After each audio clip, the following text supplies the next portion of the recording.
Hello વિદ્યાર્થી મિત્રો, good morning. કેમ છો બધા? મજામાં? આજે ચર્ચા કરીશું મિત્રો આપણે યંગ મોડ્યુલસના બાકીના દાખલાઓની. એમાં સૌપ્રથમ જોઈએ મિત્રો આપણે સ્વાધ્યાય 9.1. રકમ વાંચીએ.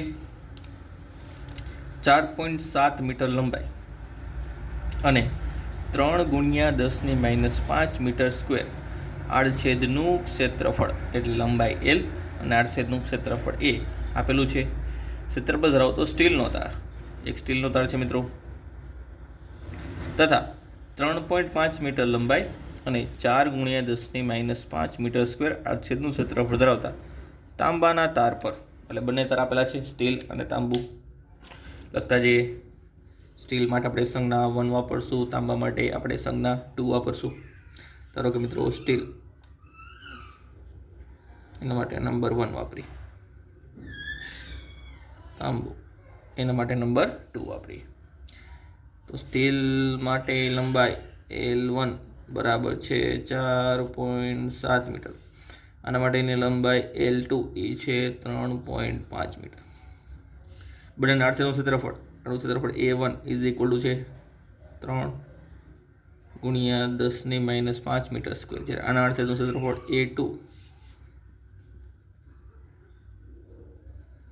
4 × 10⁻5 મીટર સ્ક્વેર. બંને આડછેદના ક્ષેત્રફળ આપેલા છે.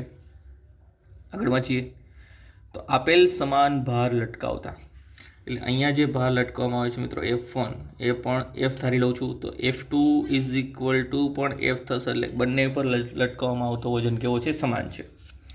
સમાન ભાર લટકાવતા બંને તારની લંબાઈમાં સમાન વધારો થાય છે, એટલે કે આના લંબાઈમાં થતો વધારો ΔL, તો આની લંબાઈમાં થતો વધારો પણ ΔL છે.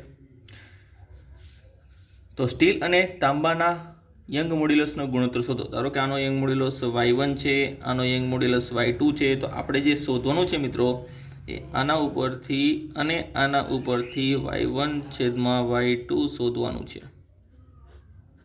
શોધવાનું છે Y1/Y2. ક્લિયર? સરળ દાખલો છે મિત્રો. એક્ઝામ તમારે ડાયરેક્ટ Y1/Y2 કોષ્ટકમાંથી ઉપાડીને ગુણોત્તર નથી લઈ લેવાનો. તમારે કાયદેસર આ બધી કિંમતો જે આપેલી છે એનો ઉપયોગ કરીને Y1 અને Y2 નો ગુણોત્તર મેળવવાનો છે. યંગ મોડ્યુલસથી શરૂઆત કરીએ મિત્રો.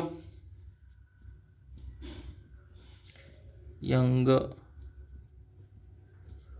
મોડ્યુલસ Y બરાબર FL/A ΔL.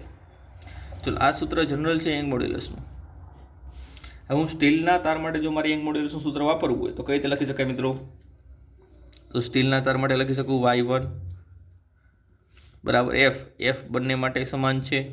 L મૂળ લંબાઈ L1/A, એ અલગ છે A1. ΔL પણ બંને માટે સમાન છે ΔL. જો આ વસ્તુ તાંબાના તાર માટે વાપરવી હોય તો Y2 ઇઝ ઇક્વલ ટુ થશે મિત્રો FL2/A2 ΔL. આના જેમ જ તે ખાલી 1 ની જગ્યાએ શું આવશે? 2 આવશે. આ બંનેનો ગુણોત્તર આપણે અહીંયા શોધવાનો છે, તો પછી આપણે ગુણોત્તર લઈ લઈએ Y1/Y2. તો આને કીધું સમીકરણ નંબર 1, આને કીધું સમીકરણ નંબર 2. તો હવે લઈશું આપણે સમીકરણ નંબર 1 ડિવાઈડ બાય 2. બંનેનો ગુણોત્તર થઈ જશે Y1/Y2. સમાન પદો છે મિત્રો, કેન્સલ થઈ જશે. તો F/F કેન્સલ, ΔL/ΔL કેન્સલ. અહીંયા વધશે L1/A1 ઇન્ટુ અહીંયા વધશે છેદમાં A2, L2/L2, L2/A2 છેદનો છેદ અંશમાં જશે. બસ હવે માત્ર કિંમત મૂકવાની છે. L1 ની કિંમત છે મિત્રો 4.7, અંશમાં A2 છે બીજું 4 × 10⁻5. એવી રીતે A1 છે 3 × 10⁻5 અને L2 છે 3.5. સદરૂપ આપીએ મિત્રો. ઉપર આવે છે 4 × 4.7 એટલે ચોખ્ખું 18.8, નીચે આવે છે 10.5. ઘાત કેન્સલ થઈ જશે, તો તમારી પાસે અંતિમ જવાબ લગભગ જે આવે છે એ છે મિત્રો 1.8. તો બંનેના યંગ મોડ્યુલસનો ગુણોત્તર Y1/Y2 ઇઝ ઇક્વલ ટુ થશે 1.8. MCQ ટાઈપ છે મિત્રો. MCQમાં પણ આવા એક્ઝામ્પલ પૂછી શકાય છે. ક્લિયર? કંઈક બહુ ઝાઝી ગણતરી અને બહુ ઝાઝું મગજ તમારે અહીંયા દોડાવવાનું નહોતું.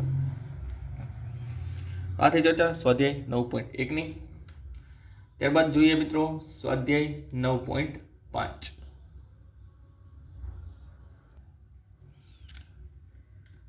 રકમ છે મિત્રો 0.25 સેન્ટીમીટર વ્યાસ ધરાવતા બે તાર પૈકી એક સ્ટીલનો અને બીજો પિત્તળનો છે. આકૃતિ મુજબ તેમને ભારિત કરજો. આકૃતિ દોરી દઉં છું મિત્રો, કઈ રીતે ભારિત કરેલા છે ધ્યાન આપજો. આ એક દ્રઢ આધાર છે. દ્રઢ આધાર સાથે 1.5 મીટર લંબાઈનો સ્ટીલનો તાર, તેની સાથે કોઈ એક સૂક્ષ્મ દળ જોડેલું છે 4 કિલોગ્રામનું. પછી મિત્રો 1 મીટર લંબાઈનો પિત્તળનો તાર, એની સાથે જોડેલું છે આપણે 6 કિલોગ્રામ દળ. કેટલું? 6 કિલોગ્રામ દળ. ક્લિયર? તો પેલો જે છે એ સ્ટીલનો છે, પેલો તાર છે સ્ટીલનો, બીજો છે પિત્તળનો. સ્ટીલના તાર સાથે દળ જોડેલું છે 4 કિલોગ્રામ. ધારો કે મિત્રો એને હું M1 કહી દઉં. M1 ઇઝ ઇક્વલ ટુ છે 4 કિલોગ્રામ. અને સરળતા ખાતર આને હું M2 કહી દઉં તો એ થશે મિત્રો 6 કિલોગ્રામ. આવી રીતે જોડાણ કરેલું છે અને છેડા સાથે છેડો જોડેલો છે, વચ્ચે ખાલી દળ છે. આવું જોડાણ છે મિત્રો, કન્ટિન્યુઅસ છે. બંનેના તારની લંબાઈ આપેલી છે મિત્રો. આની મૂળ લંબાઈ છે L1 બરાબર 1.5 મીટર અને મૂળ લંબાઈ છે L2 બરાબર 1 મીટર. બંનેની મૂળ લંબાઈ આપેલી છે. આકૃતિ મુજબ તેને ભારિત કરેલા છે. બંનેના વ્યાસ સમાન છે. વ્યાસ સમાન હોય એટલે મિત્રો ત્રિજ્યા પણ સમાન થશે. ક્લિયર? બે તાર પૈકી એક સ્ટીલનો તાર અને બીજો પિત્તળનો છે અને આકૃતિ મુજબ તેમને ભારિત કરેલ છે. ભારવિહીન અવસ્થામાં એટલે જ્યારે દળ ન લટકાયેલું ત્યારની અવસ્થામાં સ્ટીલના તારની લંબાઈ 1.5 એટલે મૂળ લંબાઈ 1.5 અને પિત્તળના તારની લંબાઈ 1 મીટર છે. ક્લિયર? તો શોધવાનું શું છે મિત્રો? સ્ટીલ અને પિત્તળના તારની લંબાઈમાં થતા વધારાની ગણતરી કરો. તો બંને માટે તમારે ડેલ્ટા L શોધવાનો છે. સ્ટીલ માટે 1 સંજ્ઞા વાપરીએ છીએ, એનો યંગ મોડ્યુલસ આપણને હવે ગોખાઈ ગયો હશે 2 × 10⁻11. જ્યારે પિત્તળનો યંગ મોડ્યુલસ મિત્રો ખાસ તમારી ટેક્સ્ટબુકમાં નોંધજો. ટેક્સ્ટબુકમાં પણ તમને ક્યાંય આપેલો નથી, ક્લિયર, કોષ્ટકમાં પણ આપેલો નથી. એટલે આ વસ્તુ પિત્તળનો યંગ મોડ્યુલસ તમારે યાદ પણ રાખવાનો છે અને ટેક્સ્ટબુકની અંદર લખી પણ નાખવાનો છે, જેથી તમે દાખલાઓ કરતા હોય ત્યારે ખાસ તમને યાદ આવે. તો જોઈએ મિત્રો શું શું આપેલું છે. તો ફર્સ્ટ વન તમને આપેલી છે ત્રિજ્યા. વ્યાસ આપેલો છે 0.25, તો ત્રિજ્યા થશે મિત્રો 0.125 સેન્ટીમીટર. પણ એને મીટરમાં ફેરવું તો થશે 10⁻² મીટર. પછી આપેલી છે બંનેની મૂળ લંબાઈ L1 બરાબર 1.5 મીટર અને L2 બરાબર 1 મીટર. હવે ખાસ એ જોવાનું છે બંનેમાં લંબાઈ થતાં વધારાની ગણતરી શોધવી હોય તો તમારે, એટલે કે ડેલ્ટા L1 અને ડેલ્ટા L2 શોધવું હોય તો કયા તારની અસર હેઠળ કયું દળ ઇન્ક્લુડ થાય છે એ તમારે ખાસ વિચારવાનું છે. ક્લિયર? ચલો એના માટે જોઈએ મિત્રો, જો તમે સ્ટીલના તારની વાત કરતા હોય તો સ્ટીલના તારની નીચે M1 દળને અનુરૂપ પણ વજન બળ લાગશે અને M2 દળને અનુરૂપ પણ વજન બળ લાગશે. કારણ કે બંને દળને અનુરૂપ આ તાર જે છે એ અધો દિશામાં વજન બળ અનુભવતો હશે. ક્લિયર? એટલે સ્ટીલના તાર માટે લાગતું કુલ વજન બળ થશે મિત્રો M1 + M2 × G.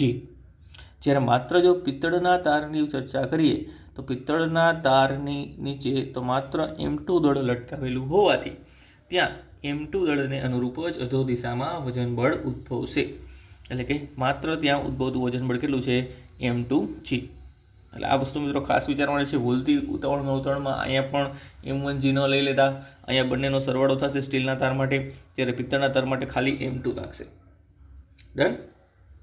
ચલો તો વાત કરીએ પહેલાં સૌપ્રથમ સ્ટીલના તાર માટે.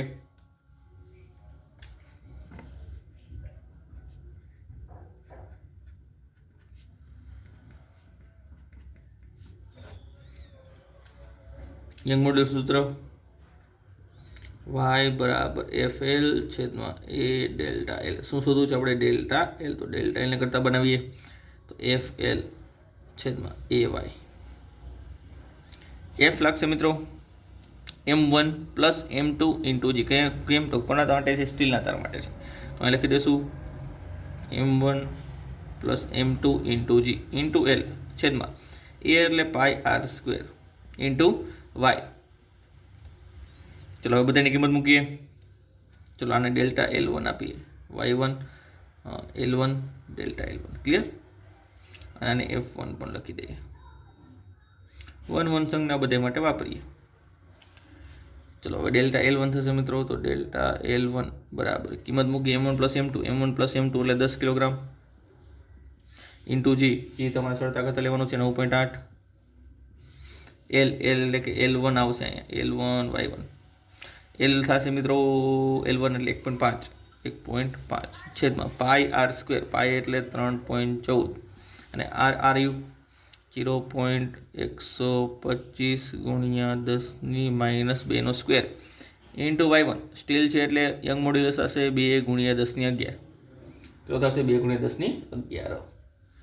તો આનો અંતિમ જવાબ તમારી પાસે આવે છે મિત્રો સમગ્ર કેલ્ક્યુલેશન કરતા 1498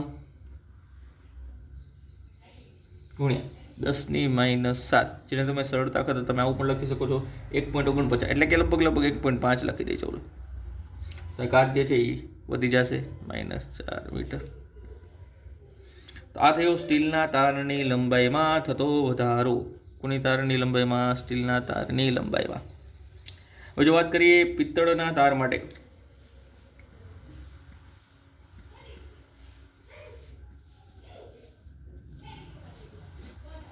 ચલો પિત્તળના તાર માટેની ચર્ચા કરીએ. તો પિત્તળના તાર માટે પણ સેમ કેલ્ક્યુલેશન રહેશે મિત્રો. ડાયરેક્ટ ડેલ્ટા L2 જ લખું છું.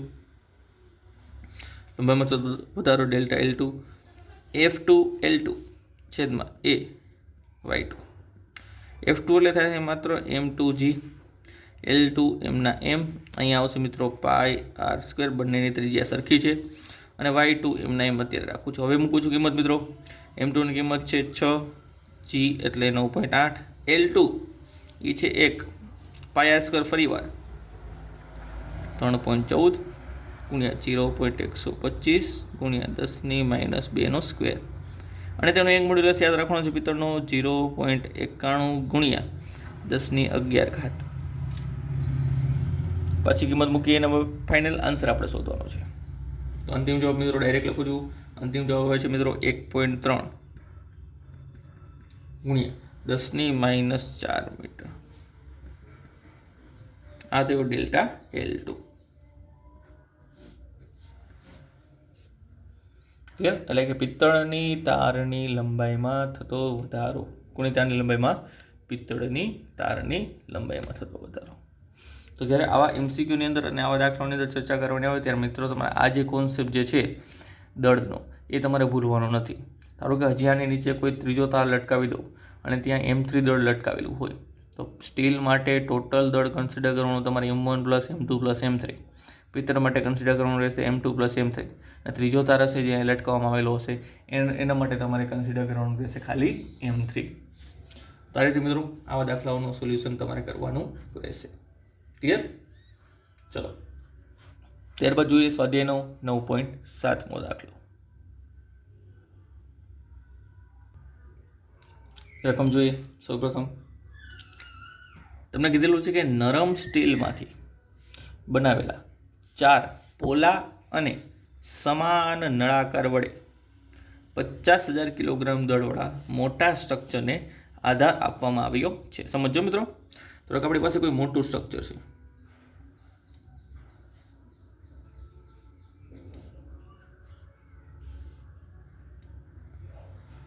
આ કોઈ મોટું સ્ટ્રક્ચર છે. એનો આધાર છે મિત્રો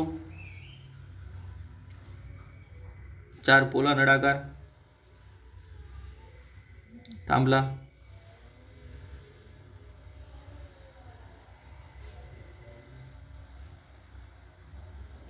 ક્લિયર. 4 થાંભલા વડે તેને આધાર આપવામાં આવેલો છે. કેટલા થાંભલા છે? 1 2 3 4 પોલા અને સમાન નળાકાર. પોલા છે મિત્રો એટલે નળાકારને તમે ઉપરથી જોશો તો તમને આવું દેખાશે. નળાકારનો ટોપ વ્યૂ તમારે જોવાનો છે. નળાકારનો ટોપ વ્યૂ ઉપર જોશો નળાકાર તમને વર્તુળાકાર દેખાશે ક્લિયર. તો ફાઇનલ છે આ નળાકાર જે છે એને ઉપરથી જોવો તમને વર્તુળ જ દેખાવાનું, પણ વચ્ચેનો ભાગ જે છે પોલો છે. એટલે આ ભાગ જે છે પોલો છે. એટલે માત્ર દ્રવ્યનું વિતરણ થયું હશે તો એ આટલા વિસ્તારમાં જ થયું હશે. આટલા વિસ્તારમાં દ્રવ્ય વિતરણ થયું. વચ્ચેનો ભાગ શું હશે? પોલો હશે. તો નરમ સ્ટીલમાંથી બનાવેલા 4 પોલા અને સમાન નળાકાર વડે 50,000 કિલોગ્રામ દળવાળા મોટા સ્ટ્રક્ચરને આધાર આપવામાં આવે છે. ધારો કે મિત્રો આનું દળ છે કેપિટલ એમ, ને કેપિટલ એમ તમને આપેલું છે મિત્રો અહીંયા 50,000 કિલોગ્રામ દળવાળા મોટા સ્ટ્રક્ચરને આધાર આપવામાં આવે છે. ક્લિયર? તો મિત્રો જો કુલ દળ છે 50,000 કિલોગ્રામ, તો પ્રત્યેકના ભાગમાં આવતું કેટલું હશે? પ્રત્યેકના ભાગમાં તો કે 50/4 કેટલું હશે? 50/4 મીન્સ કે 50,000/4 એમ. વજન બળ પણ શોધી લે તો ગુણ્યા 9.8 એટલે વજન બળ મળી જાય. એટલે પ્રત્યેક નળાકારમાં આ છે ટોપ વ્યૂ, એટલે પ્રત્યેક નળાકારના ભાગમાં આવતું તમને વજન બળ મળી જાય. ચલો તો પહેલા એ શોધીએ કુલ વજન બળ. કુલ વજન બળ એ થશે મિત્રો કેપિટલ mg, જ્યારે પ્રત્યેક નળાકાર પરનું વજન બળ જેનું F કહી દઉં એ થશે મિત્રો mg/4. એમ કેટલું લેવાનું? 50,000 ગુણ્યા g એટલે 9.8/4. તમારી પાસે જવાબ આવશે મિત્રો 1.22 ગુણ્યા 10⁵ ન્યૂટન. આટલું વજન બળ એકના ભાગમાં આવે છે. એટલે અહીં mg/4, અહીંયા પણ mg/4, આની નીચે પણ mg/4, આની નીચે પણ mg/4. પણ મિત્રો એક વસ્તુ ખાસ જોવાની છે, અહીંયા આખા દ્રવ્ય પર વિતરણ નથી, વચ્ચેનો ભાગ પોલો છે. વચ્ચેનો ભાગ શું છે? પોલો છે. જેમાં પેનની વાત કરવામાં આવે તો મિત્રો પેનની ખબર છે અંદરનો ભાગ જે છે પેનનો એ પોલો હોય. એટલે એક્ઝામ્પલ તરીકે હું વાત કરું, ધારો કે પેન ખોલીને બતાવીએ. ચલો તો આ આપણે દેખાય રીતે પોલી પેન છે. અંદરનો ભાગ જે છે વચ્ચેનો ભાગ છે ખાલી હોય, માત્ર સાઈડ ઉપર. આના ઉપર જ્યારે હું ભાર લગાડવામાં આવું, આના ઉપર જ્યારે આપણે ભાર લગાડીએ તો એ ભાર માત્ર જ્યાં દ્રવ્યનું વિતરણ હશે ત્યાં જ આવશે. વચ્ચે તો ખાલી જે હવા છે ત્યાં કોઈ ભાર આવવાનો નથી. ક્લિયર? તો આપણે અસરકારક જે વિસ્તાર જે છે એ માત્ર આટલો જ ગણાશે. જે રેડ લાઇનથી આપણે ડ્રો કરેલો છે એટલો જ એ અસરકારક વિસ્તાર ગણાશે. એટલા ઉપર જ દ્રવ્યનો ભાર આવશે, એથી વધારે નહીં આવે. તો એ ભારને અનુરૂપ તેના આડછેદનું ક્ષેત્રફળ તમારે કન્સિડર કરવું પડે. તો એના માટે તમને હિન્ટ તરીકે આપેલી છે આગળમાં જે રકમમાં. દરેક નળાકારની અંદર અને બહારની ત્રિજ્યાઓ અનુક્રમે 30 સેન્ટીમીટર અને 60 સેન્ટીમીટર છે. ધારો કે અંદરની ત્રિજ્યા છે મિત્રો, આ અંદરની ત્રિજ્યા અને આ છે બહારની ત્રિજ્યા. અંદરની ત્રિજ્યા હું R1 લખું અને બહારની ત્રિજ્યા હું R2 લખું. તો R1 તમને આપેલું છે 30 સેન્ટીમીટર એટલે 0.3 મીટર અને R2 બરાબર આપેલું છે 60 સેન્ટીમીટર એટલે 0.6 મીટર. તો તમે આડછેદનું ક્ષેત્રફળ કેલ્ક્યુલેટ કરવું કઈ રીતે કરવાનું?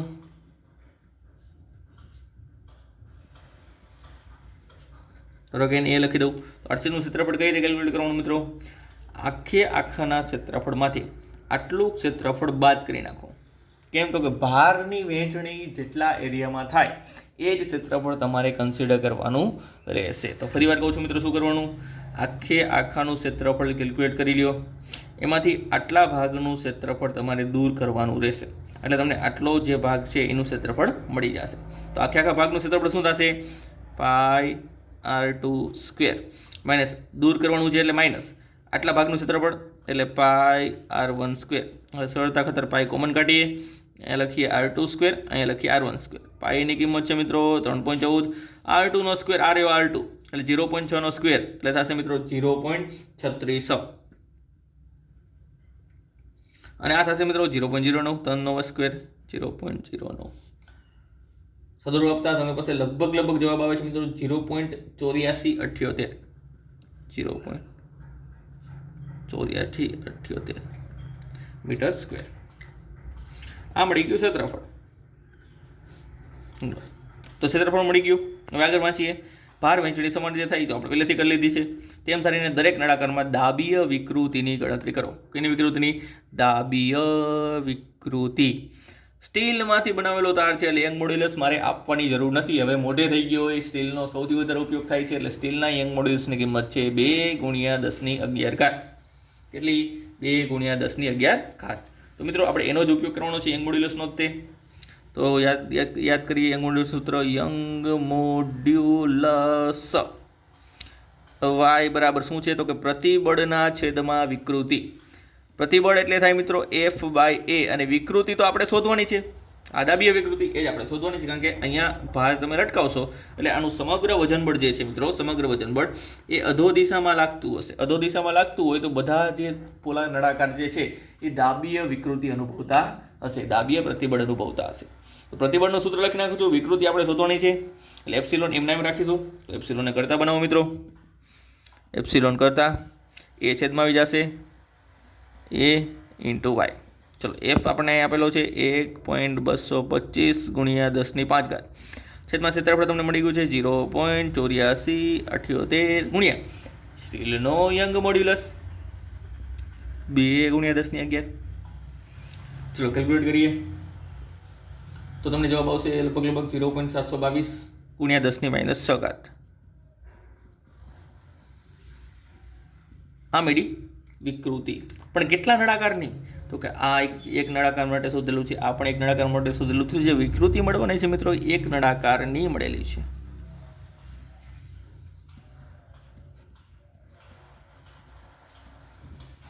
આવા ટોટલ કેટલા નળાકાર છે મિત્રો? 1 2 3 4 4 નળાકાર છે. તો 4 4ના બધા નળાકારની દાબીય વિકૃતિ શોધી હોય તો શું કરવું પડે? ગુણ્યા 4. પણ તમને એવું નથી પૂછ્યું, તમને કીધું છે દરેક નળાકારમાં દાબીય વિકૃતિ, દરેક એટલે કે પ્રત્યેક નળાકારમાં દાબીય વિકૃતિ કેટલી પેદા થશે? 8 ટલી. અને આમાં તમને હજી એક વધારાનું કહી દઉં મિત્રો, જો તમે આમાં પ્રતિશત પ્રમાણ શોધવા માંગતા હોય તો તમારે આને ગુણ્યા 100 વડે કરવાનું રહેશે, એટલે તમને પ્રતિશત ટકાવારી પણ મળશે. ક્લિયર? આવા દાખલા ઘણી વાર આવીએ છીએ મિત્રો, ડિવાઈડ થતું હોય, વજન ડિવાઈડ થતું હોય, દળ ડિવાઈડ થતું હોય, તો આવા દાખલાઓ પર થોડું કોન્સન્ટ્રેટ કરવું. ક્લિયર? ચલો ત્યારબાદ ચર્ચા કરીએ મિત્રો સ્વાધ્યાય 9.10માં દાખલાની. રકમ જોઈએ સૌપ્રથમ. 2 મીટર લંબાઈના 3 તાર વડે 15 કિલોગ્રામ દળના દ્રઢ સળિયાને સમાન રીતે લટકાવેલો છે. વિચારીઓ થોડુંક એવું વિચારીએ આપણે. આ છે મિત્રો આધાર, એમાં 3 તાર છે, તાર નંબર 1, તાર નંબર 2 અને તાર નંબર 3.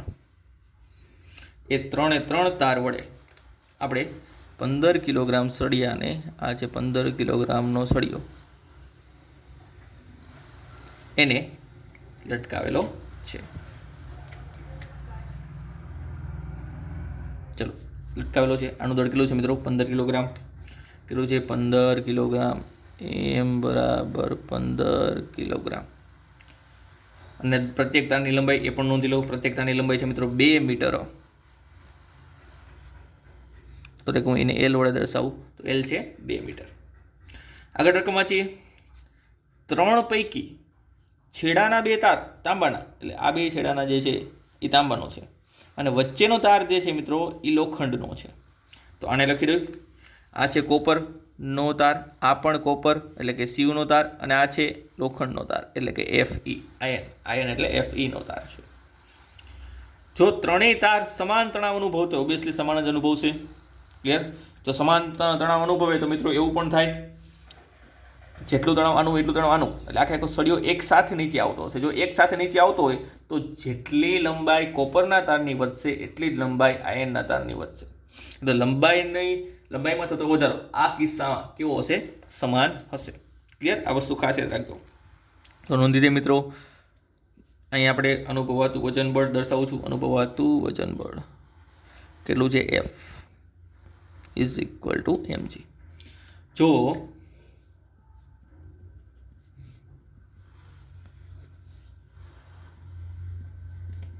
સમાન હોય તો પ્રત્યેક તારની લંબાઈમાં થતો વધારો પણ સમાન થશે. એટલે અહીંયા કિસ્સામાં, આપણા કિસ્સાની અંદર બે વસ્તુ સમાન થઈ. એફ પણ બધાય તાર માટે સમાન, અને લંબાઈમાં થતો વધારો એ પણ સમાન. ક્લિયર? બંને વસ્તુ બધા તાર માટે સમાન થશે. તો આગળ શું શોધવાનું છે મિત્રો એ જોઈએ. જો ત્રણેય તાર સમાન તણાવ અનુભવતા હોય તો તેમના વ્યાસનો ગુણોત્તર શોધો. એટલે કે ત્રણેય અલગ અલગ ત્રિજ્યા અને અલગ અલગ વ્યાસના હશે, તો આપણે એનો વ્યાસનો ગુણોત્તર શોધવાનો છે. ક્લિયર? લંબાઈ પણ સમાન છે. યસ, અહીંયા લંબાઈ પણ સમાન છે. ઓહો, લંબાઈ પણ સમાન છે. આરસીનું ક્ષેત્રફળ અલગ અલગ હશે, કારણ કે તો જ તમને વ્યાસ અલગ શોધવાનો કીધો હોય. તો ધારી દઈએ આપણે. ધારો કે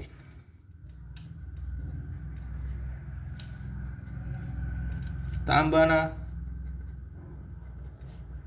તારનો વ્યાસ D1 અને લોખંડના તારનો વ્યાસ D2 છે. એવી રીતે એનો યંગ મોડ્યુલસ y1 અને y2 ધારી લેશું. ક્લિયર, જે તમને રકમની અંદર આપેલા છે. તો સૂત્રનો ઉપયોગ આપણે યંગ મોડ્યુલસના જ કરીશું. એમાં 3 વસ્તુઓ સમાન છે. તો યંગ મોડ્યુલસ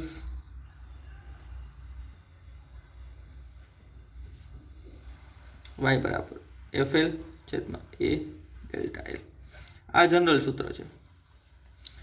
આમાં તાંબા માટે બનાવો તો y1 બરાબર F સમાન L સમાન A સમાન, આ 3 વસ્તુ સમાન છે. તો એમને એમ રહેશે FL/A. ક્લિયર?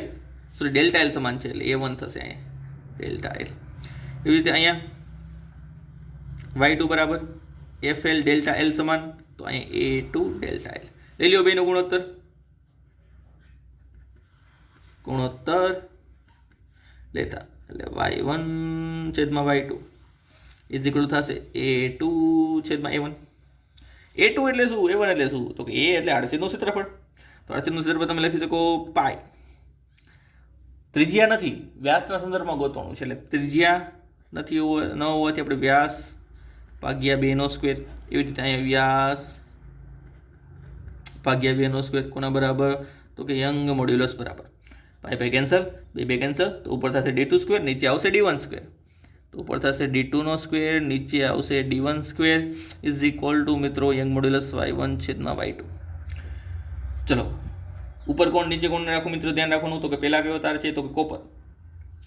પહેલા કોપર, પછી આયન એટલે કે લોખંડ. તો કોપરના તારનો વ્યાસ ઉપર એવો છે તો D1 ઉપર, ઉલટાવી નાખો D2 નીચે, એનો square is equal to y2 ના છેદમાં y1. ઉલટાવશો એટલે આવું થશે મિત્રો. ચલો હવે વર્ગમૂળ લઈ લો બંને બાજુ. તો D1 છેદમાં D2 ઇઝ ઇક્વલ ટુ વર્ગમૂળની અંદર y2 છેદમાં y1. ઓ બસ, ખાલી યંગ મોડ્યુલસનો ગુણોત્તર. Very good. y2 એટલે કે આયન માટે 1.9 ગુણ્યા 10^11. y1 1.2 ગુણ્યા 10^11. 10^11 કેન્સલ. 19/12 એટલે 1.58. 1.58 નું વર્ગમૂળ નીકળશે મિત્રો 1.256. 1.256 એટલે વ્યાસનો ગુણોત્તર થશે મિત્રો 1.256. કેટલો થશે? 1.256. ક્લિયર? તો આ થયું મિત્રો સ્વાધ્યાય 9.10. ક્વેશ્ચન થશે તો 3 તાર છે તો 3 તારના વ્યાસનો ગુણોત્તર નહીં લેવાનો. પણ મિત્રો પૈકી 2 તાર જો છે એક જ દ્રવ્યના છે. જો એક જ દ્રવ્ય હોય તો વ્યાસ બદલાશે નહીં. ક્લિયર? દ્રવ્ય એક જ છે તો નહીં બદલે. ગણતરી રૂપિયા માત્ર તો તમારે 2 તાર નહીં જ કરવાની રહેશે. જો આની જગ્યાએ એક તાર કાઢી જ નાખેલો હોય સાવ, જો માત્ર કોપર અને આયનના 2 તાર આપેલા હોય તો પણ તમારે સેમ કેલ્ક્યુલેશન થશે. એમાં કોઈ પણ પ્રકારનો ચેન્જીસ નહીં થાય. ક્લિયર? MCQ માટે શોર્ટકટ તમે આવું પણ યાદ રાખી શકો. જો આપેલા ડેટા સમાન હોય તો તેના વ્યાસના ગુણોત્તર તેના યંગ મોડ્યુલસના ગુણોત્તરના વ્યસ્ત પ્રમાણના વર્ગમૂળ જેટલો થાય છે. વ્યાસનો ગુણોત્તર યંગ મોડ્યુલસના વ્યસ્ત પ્રમાણના વર્ગમૂળ જેટલો થાય છે. ક્લિયર? તો આ થયો મિત્રો સ્વાધ્યાય 9.10 નો દાખલો. ત્યારબાદ નેક્સ્ટ બાકીના દાખલોની ચર્ચા કરીશું આપણે નેક્સ્ટ લેક્ચરમાં.